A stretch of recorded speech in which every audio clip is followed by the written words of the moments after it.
But before we get into that, let's start at the beginning and how you even became, this elite athlete. It's funny. So my backgrounds come from running. I'm a track and field athlete at heart. That's my first love. I love track and field.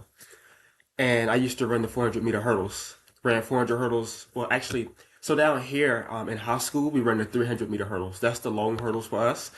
And then the further north you get, and even I believe out west, you guys in high school run the 400-meter hurdles. But we don't start running the 400 hurdles until we get to the collegiate level. So in college, I ran the 400 hurdles. I had aspirations of going to the Olympic trials, eventually going to the Olympic Games and running professional track. That's really what I wanted to do.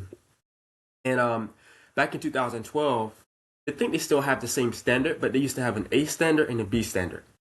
And I needed 2.9 seconds or 3 seconds if you want to round up to get the B standard in the 400 hurdles. And my motto, and I still live by this today, is if you want something that you never had, you have to do something you never did to get that. So I found competitive stair climbing. Now, the first climb I did was in Orlando, Florida. It's 25 floors. So I thought it was going to be a piece of cake.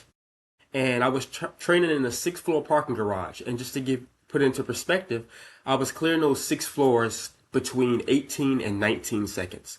So I started doing the math. I was like, oh, okay, I can do 25 floors easy. I can just do this over and over. It's like six floors repeated. Well, I got into the event, got to about the 18th floor, and the bear jumped on my back. I mean, it was terrible. It was so hard. I could barely lift my legs. My lungs were burning, and I struggled to finish the race.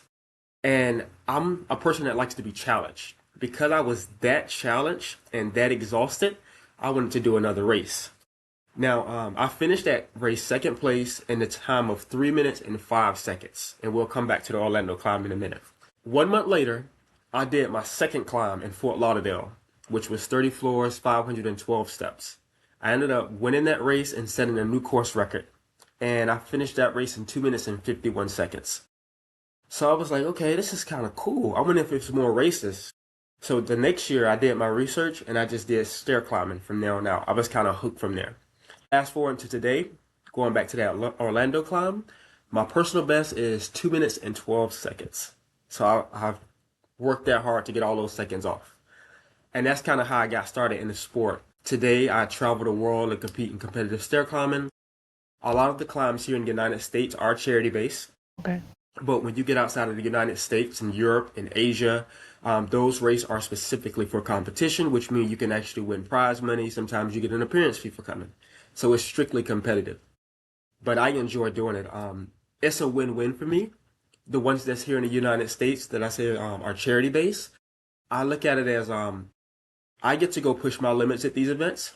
However, you have to pay and donate to go to the events. So that money goes towards finding a cure or actually making somebody else's life better. So it's a win-win. You know, I'm pushing myself, but I'm also helping somebody in the process. Wow. That that's amazing. And that's really good that you do this, or that these races are like you said, donation based, and Yes. helping finding a cure for something. Like that is really important. And kudos for you for doing that. And